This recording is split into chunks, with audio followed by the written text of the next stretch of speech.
In this lesson, we'll talk about the different kinds of poles that we can find on our model, which ones are acceptable and which ones are not. So let's take a look at the checkmate protocol here. And we're going to come down to 2.2 under topology. And let's jump down to 2.2.3, where it starts to talk about the clean edge flow. Now, we'll talk a little bit more about the subdividable topology as we go through this process. But for this lesson, let's concentrate on this 2.2.3.2, no poles with more than 5 edges.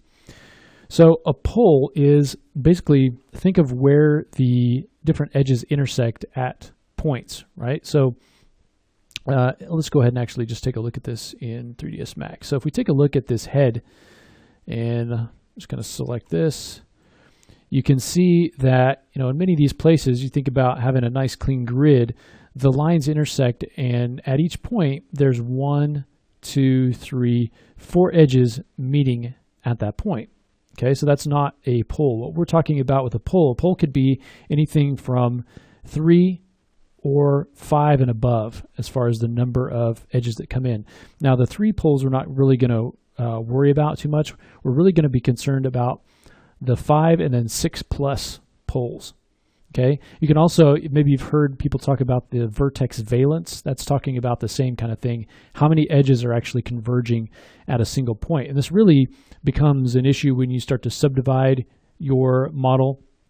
You can start to get artifacts because, looking at this, you've got these 4 quads, and these are going to subdivide into 4 more quads, and it's going to be nice and clean. But if you have a pole, that's going to subdivide. So if you've got multiple edges coming in here, when you subdivide that, it's just going to increase that number. So let's take a look here on this head. Some poles are inevitable. Okay, you can't really get rid of all of your poles. So for instance, on a head, you're going to have, for instance, a point like right here on the cheek, where if you look at this, you've got 1, 2, 3, 4, 5 edges coming into a single point. Okay, that's a 5 pole, you could call, or a 5-edged pole, or star, sometimes we'll call it. But that is acceptable. You can have 5 edges coming into a single point, and you're going to have those in different areas of your model if you're, creating loops like you should be for eyes and the mouth and things like that. It's going to happen. That's okay. What we want to avoid, though, are the 6 poles. So if there are any points that have more than 5 edges coming into them, you want to try to avoid those. For instance, here you can see back on the back of the head, we've got basically the quad here, 1, 2, 3, 4, and then 5 and 6 coming across. And so you want to try to avoid that on models that are going to be subdivided. Oops, let me actually get rid of that. All right. Now there are exceptions to this. Let's actually take a look at this gun layer. And so you can see here that we do have some poles on things like little screws and things, and even this larger piece. If we go back and take a look at the specs, there are exceptions here, this 22341.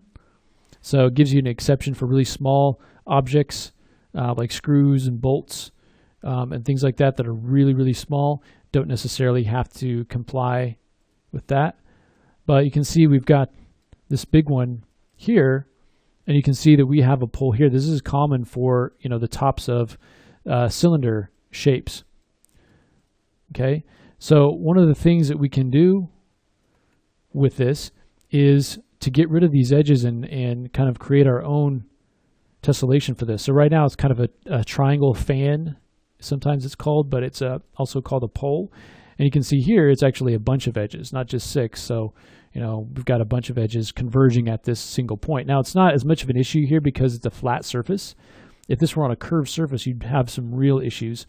But this is a flat surface. But if you wanted to kind of clean this up for this larger piece, we could come in, and I'm just going to leave the ones that are straight across as kind of a guide here.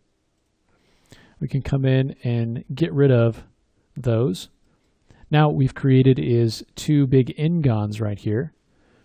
And so we can come in and let's use cut. And then we can kind of draw across here. So I'm going to come in and connect that up right on that point.